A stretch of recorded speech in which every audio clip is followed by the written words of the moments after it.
The deafening whir of helicopter blades sliced through the evening air as two military-grade choppers descended onto the empty suburban street. Dust and debris swirled in violent circles, streetlights flickering under the strain of the unexpected turbulence. A team of uniformed men leapt out before the skids even touched asphalt, their faces etched with desperation. "Where's the doctor?" they screamed, scanning the stunned faces of neighbors who had emerged from their homes. "We need the doctor now." No one could have guessed that the disheveled man trudging home with slumped shoulders just moments before, the one clutching a cardboard box of office belongings and a pink termination notice, was about to change the course of history. If you're wondering how a fired single dad became the most sought-after person in the country in less than 24 hours, stay with me. This story will show you how life can transform in an instant, and why you should never underestimate your own worth. Hit that like button and subscribe if you believe in second chances, because what happened next will leave you speechless. Dr. Marcus Reeves hadn't always been a single father. He hadn't always worked at a pharmaceutical company that didn't value his research. And he certainly hadn't always been the kind of man who walked home in the rain because he couldn't afford to fix his car. But here he was, 42 years old, soaked to the bone, carrying the remnants of his career in a soggy cardboard box. The weight of his failure pressed down on his shoulders with each step toward the small rental house he shared with his 12-year-old daughter, Lily. Budget cuts, they'd said. Restructuring, they'd called it. But Marcus knew the truth. His research into rare viral mutations wasn't profitable enough. The pharmaceutical giant Nexus Corp had no patience for his methodical approach, his refusal to cut corners. 5 years of work, gone in a 15-minute meeting with HR. Rain pelted his glasses as he turned onto Maple Street.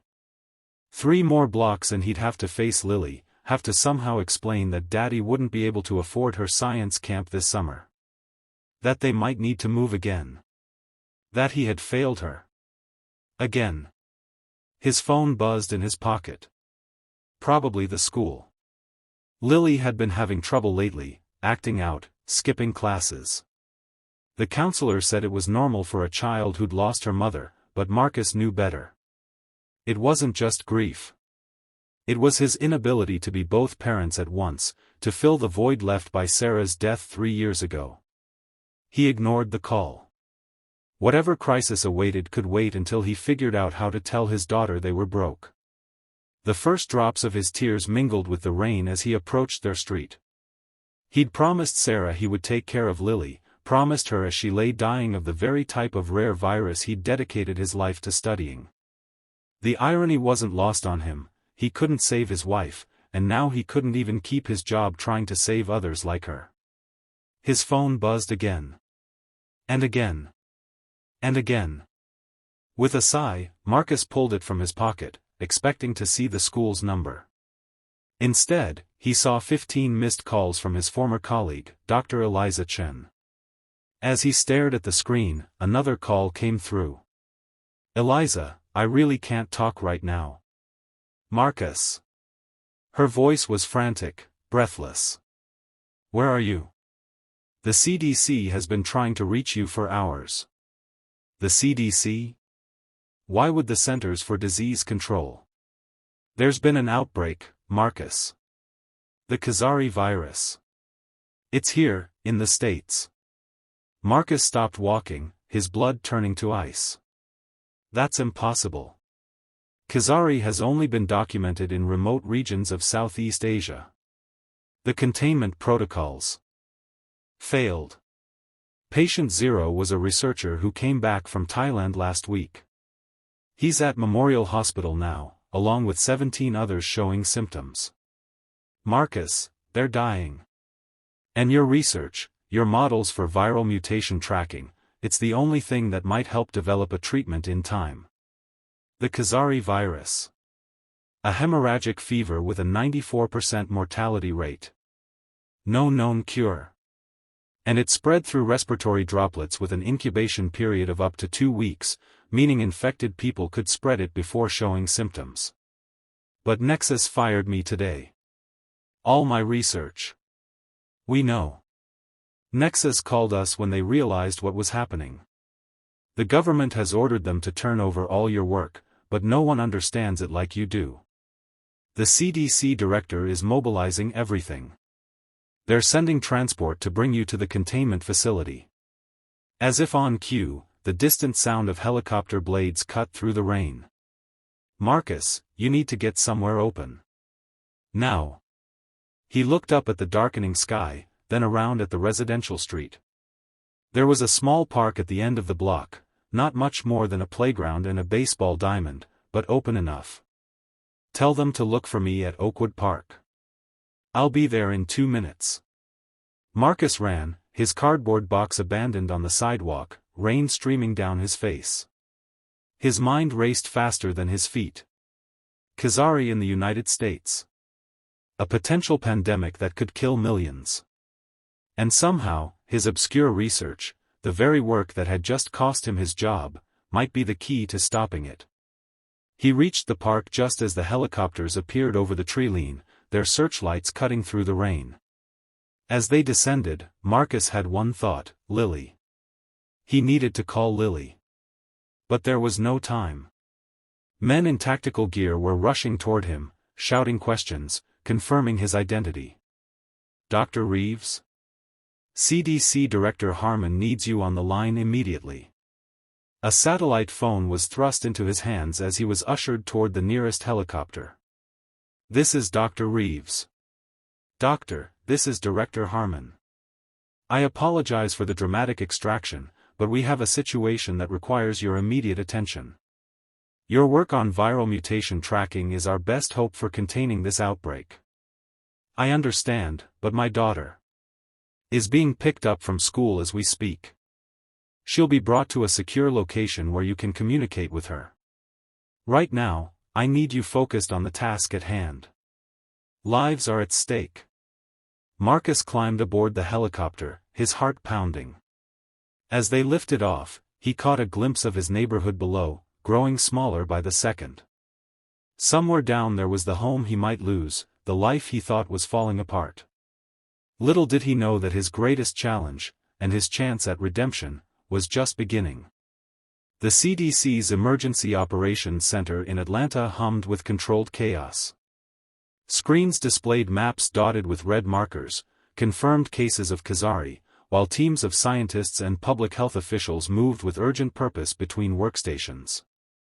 Marcus had been whisked from the helipad directly to a conference room where Director Harmon and a team of virologists waited. His rain-soaked clothes had been replaced with dry scrubs, his glasses cleaned and returned to him. He felt like he'd stepped into another dimension. Just hours ago, he'd been cleaning out his desk, and now the nation's top health officials were looking at him expectantly. Dr. Reeves, Director Harmon began, I'll be blunt. We have 23 confirmed cases across 4 states. Models suggest that number could reach the hundreds by this time next week if we don't develop a treatment protocol. Your research on viral mutation tracking is the most advanced in the field. A scientist Marcus recognized as Dr. Wei from the National Institutes of Health stepped forward. Your paper on predictive modeling for the Ebola variant last year was groundbreaking. We believe similar principles could be applied to Khazari. Marcus ran a hand through his still damp hair. My models require extensive data on the virus's genetic sequence as it mutates. Do we have samples from the current patients?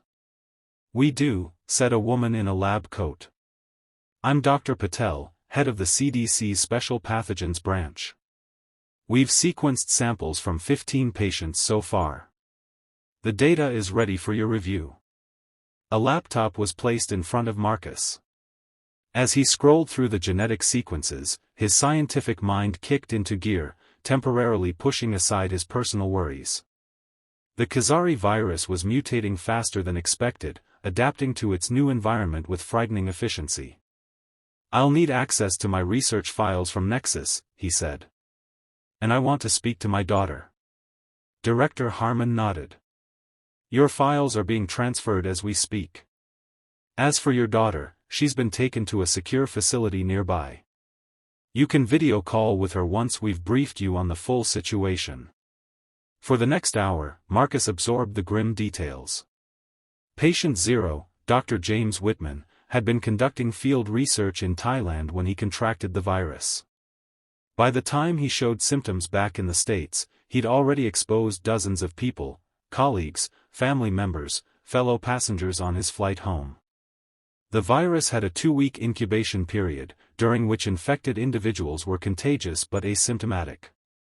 "We're implementing contact tracing and quarantine protocols," Director Harmon explained, "but containing this will be nearly impossible without a treatment. That's where you come in." Marcus stared at the data before him, his mind already formulating approaches. "I'll need a team. And access to a BSL-4 lab." "You'll have whatever you need," Harmon assured him. "The President has authorized emergency powers. Every resource is at your disposal." A young aide entered the room and whispered something to Harmon, who nodded. "Dr. Reeves, your daughter is ready to speak with you. We've set up a secure video link in the adjacent office." Marcus's heart leapt. He followed the aide to a small room with a computer terminal. When the screen flickered to life, Lily's face appeared, her dark eyes, so like her mother's, wide with confusion and worry. "Dad? What's going on?" "These people came to school and said there was an emergency." "It's okay, sweetheart," Marcus said, trying to keep his voice steady. "I'm helping with an important medical situation. You're going to stay in a safe place for a little while." "But what about school? And Machi?" Her voice cracked as she mentioned their cat. "Someone will get Machi for you. And your schoolwork can be done remotely." He forced a smile.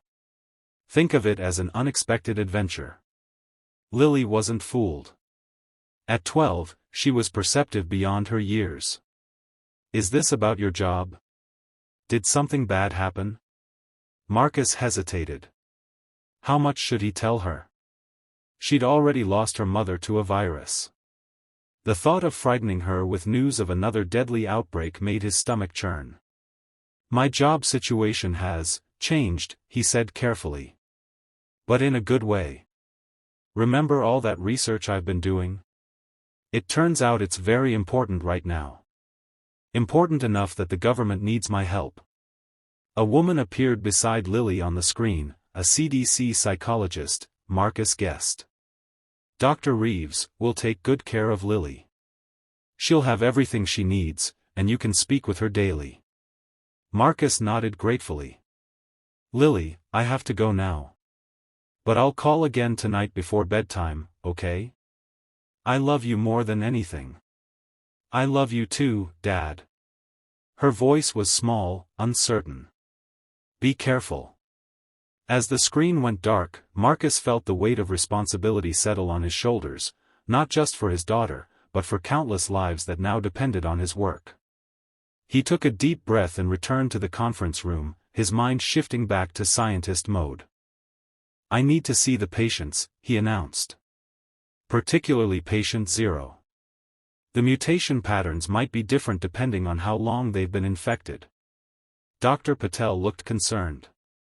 "Even with protective equipment, that's risky. I understand the risks. But I need to see the progression firsthand if I'm going to develop an effective treatment model." Director Harmon studied him for a moment, then nodded. "We'll arrange transport to the containment facility. In the meantime, your research files have arrived. Dr. Chen from Nexus has also volunteered to assist, she's familiar with your work." At the mention of Eliza, Marcus felt a surge of gratitude. She had been his closest colleague at Nexus, one of the few who understood the importance of his research. "When can she get here?" "She's already on her way," Harmon replied. "Along with several other scientists who've worked with Khazari or similar viruses." For the first time since receiving his termination notice, Marcus felt a flicker of hope. He wasn't alone in this fight. And maybe, just maybe, his years of seemingly thankless research hadn't been in vain after all. As he turned back to the data, a new determination filled him. He would find a way to stop this virus. For Lily. For Sarah. For all the families who might suffer what his had already endured. The race against time had begun. The isolation ward at the CDC's containment facility was eerily quiet despite housing 23 of the country's most critical patients. Marcus, encased in a positive pressure suit that made him look like an astronaut, moved slowly between beds, studying the progression of symptoms. Dr. James Whitman, patient 0, lay unconscious, his skin mottled with the characteristic purple rash of advanced Khazari infection. 4 lines delivered fluids and pain medication, but little else could be done without a specific treatment. His viral load is off the charts, said Dr. Patel, who accompanied Marcus on his rounds. Her voice came through the suit's communication system, slightly distorted. And the virus has already mutated twice since his admission 3 days ago. Marcus carefully examined the data on Whitman's tablet. The mutation rate is accelerating. That's consistent with my models, but it's happening faster than I predicted. He moved to the next patient, a colleague of Whitman's who had shown symptoms just 24 hours after patient 0. Her condition was slightly better, but the telltale signs of hemorrhagic fever were evident, bleeding from the gums, bloodshot eyes, the beginning stages of the purple rash. By the time Marcus had examined all 23 patients, a pattern was emerging. The virus was adapting rapidly to each new host, becoming more efficient at replication while maintaining its deadly effects. Back in the decontamination chamber, as the sterilization mist hissed around his suit, Marcus's mind raced with possibilities. His research had focused on predicting viral mutations before they occurred, essentially staying one step ahead of the virus's evolution.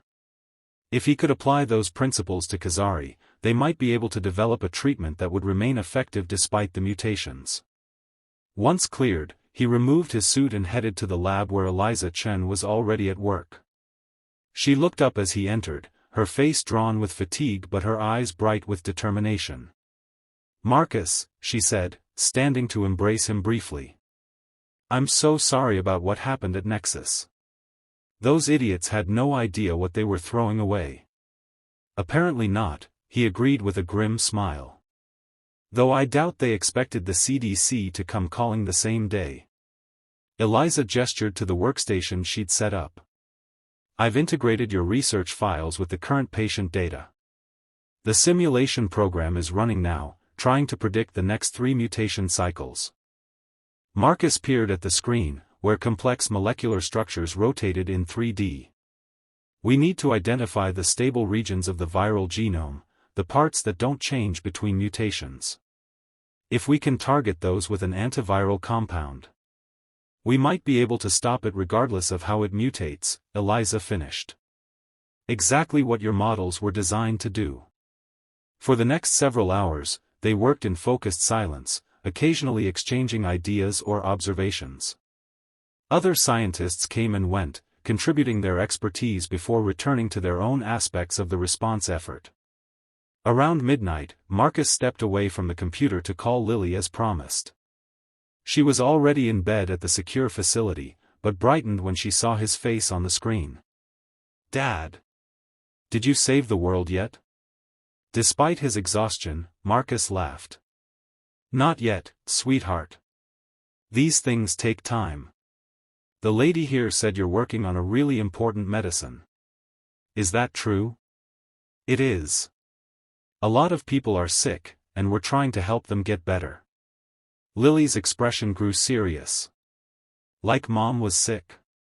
The question hit Marcus like a physical blow. "Yes," he said softly. "Similar to that. But this time, we have a better chance of finding a treatment." "Because you're super smart," Lily said with the unwavering confidence of a child in her parent. "Because we have a lot of super smart people working together," he corrected gently. "Now, tell me about your day. Did they bring Machi to you?" They chatted for a few more minutes about the cat, the facility, which Lily described as like a hotel but with more doctors, and her schoolwork. As they said goodnight, Marcus felt both comforted and more determined than ever. He couldn't change the past, couldn't save Sarah, but he might be able to prevent other families from experiencing the same loss. When he returned to the lab, Eliza was staring at the computer screen with an intensity that told him. When he returned to the lab, Eliza was staring at the computer screen with an intensity that told him something had changed. "The simulation finished," she said without looking up. "And I think we might have something." Marcus leaned over her shoulder, studying the results. The program had identified 3 regions of the viral genome that remained consistent across all projected mutations. If they could develop a compound that targeted all 3 simultaneously. "We need to test this," he said, already reaching for his tablet to input the parameters for synthesis. "I've already sent the data to the pharmaceutical team," Eliza replied. "They're preparing the first batch of compounds now." For the next 72 hours, Marcus barely slept. The lab became his world, a blur of tests, simulations, and cautious hope as the first experimental treatments showed promise in tissue samples. Each morning and evening, he spoke with Lily, drawing strength from her unwavering belief in him. On the 4th day, as the number of confirmed cases nationwide climbed to 47, they were ready for the first human trial. "Dr. Whitman has volunteered," Director Harmon informed them. "He understands the risks." Marcus nodded solemnly. As patient 0, Whitman had the highest viral load and the most advanced symptoms. If the treatment worked for him, it would likely work for everyone. The administration of the experimental compound was conducted under strict protocols. Marcus, once again in his protective suit, stood beside Dr. Whitman's bed as the medication flowed into his foreline. "Thank you," Whitman whispered, his voice barely audible through cracked lips. "Whatever happens, your research, it matters." Marcus could only nod, emotion tightening his throat. Here was a fellow scientist who understood the value of the very work Nexus had dismissed as unprofitable. The next 12 hours were the longest of Marcus's life. He monitored Whitman's vital signs obsessively, watching for any change, positive or negative. 6 hours in, the viral load in Whitman's blood showed a slight decrease.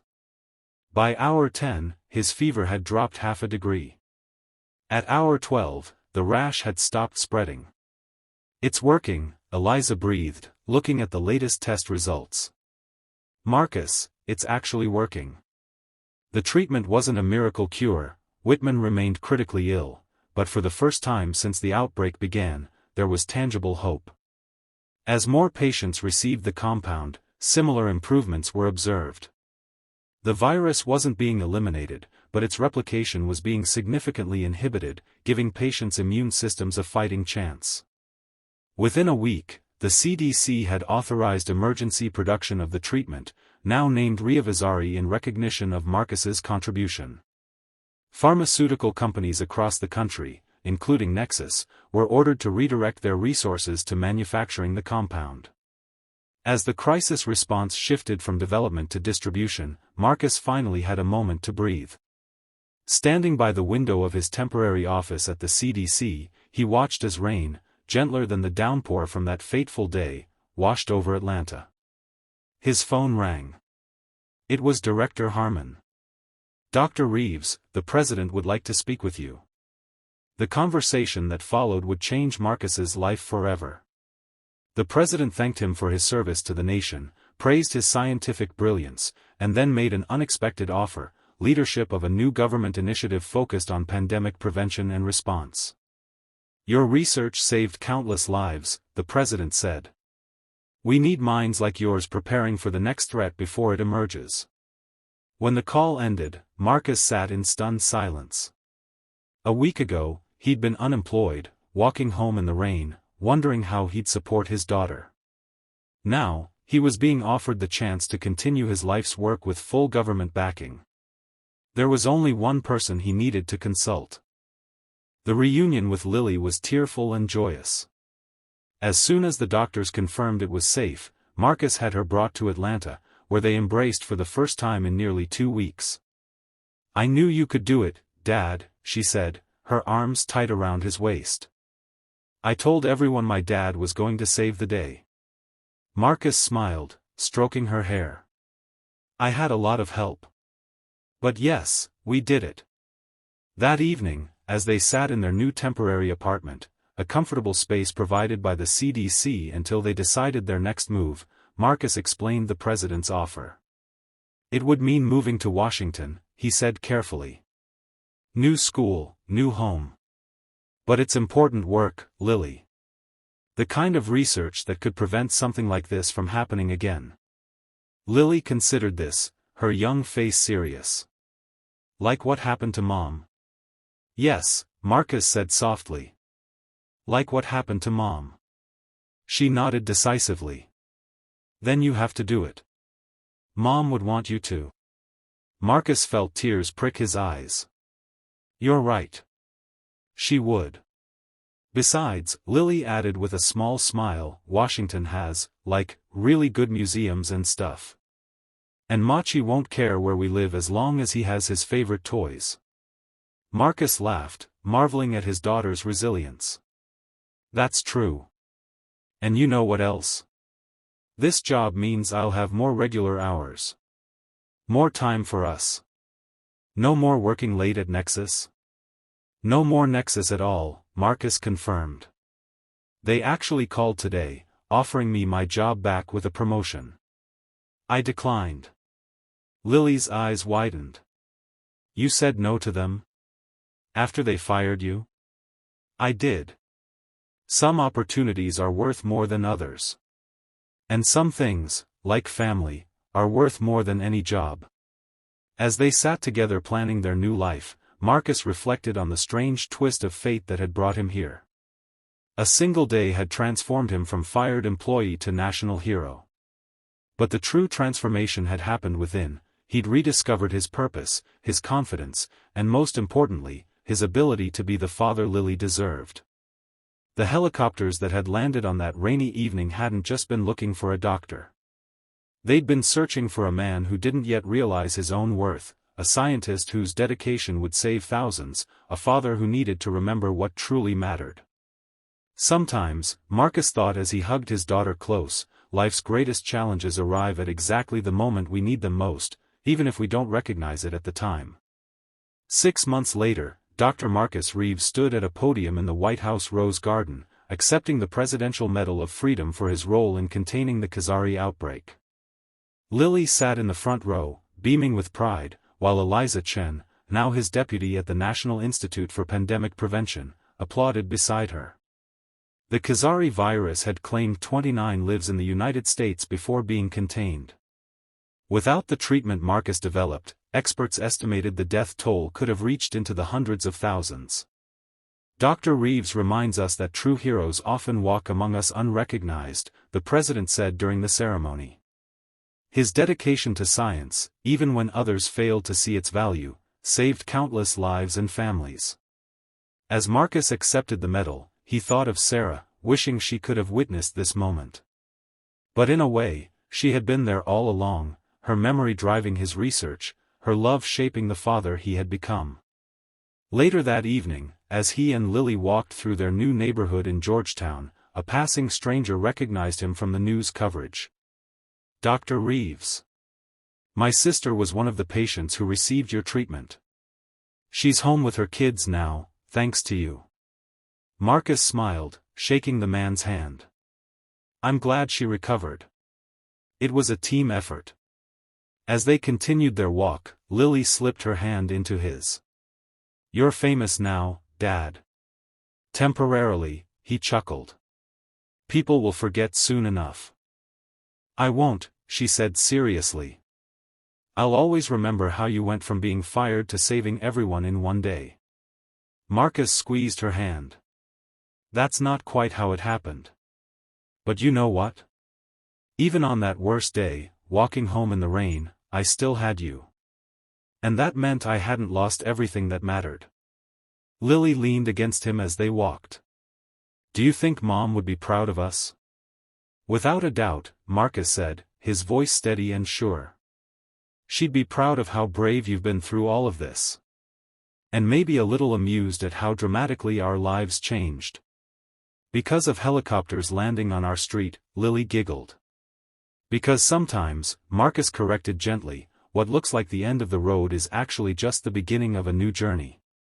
As they reached their home, a modest townhouse filled with both old memories and new possibilities, Marcus reflected on the lesson he hoped viewers would take from his story: life's darkest moments often come right before its brightest dawns. The key is to keep walking forward, even when the path ahead seems impossible to see. For a man who once trudged home broken after being fired, the future now stretched before him full of purpose and promise. Not because he had become famous or important, but because he had remembered what truly gave his life meaning, using his gifts to help others, and being the father his daughter needed him to be. Sometimes, it takes two helicopters landing in the street to remind us who we really are. If this story touched your heart, please like and subscribe for more inspiring true stories of ordinary people facing extraordinary circumstances. Remember that your darkest day might be the prelude to your greatest purpose, just like it was for Dr. Marcus Reeves.